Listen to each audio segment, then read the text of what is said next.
Pre, Marsoy! Pre! Bakit na naman? Pre, may idea ka ba pre kung bakit tinatawag na waling-waling itong si waling-waling disco mobile? Waling disco mobile? Abay, malay ko pre.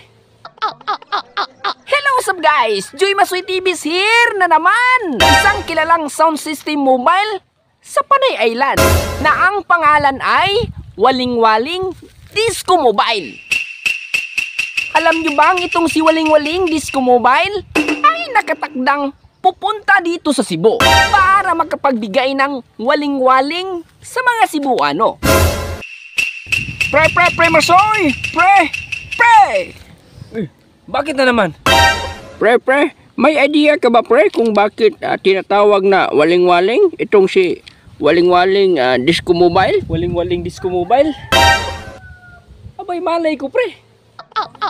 Diba kadalasan pre sa mga name ng mobile may dahilan yan kung bakit nabuo ang pangalan ng kanilang mga mobile?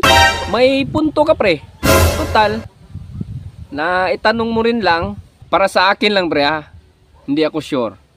Kasi may napansin ako dyan sa pangalan na waling-waling eh. Pag binaliktad mo kasi yung waling-waling, may nabuong isang salita dyan eh, galing sa Bisaya eh. Anong salita yun pre?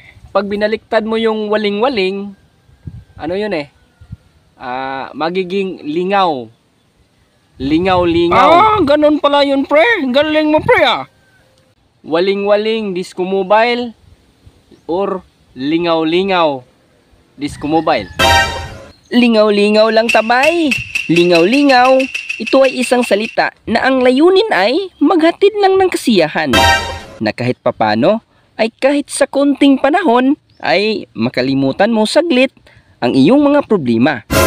Need taglingaw-lingaw pa nagsabay. Kay si Waling-Waling Disco Mobile, alam ko na ang kanilang layunin ay makapagpalingaw-lingaw sa mga katauhan.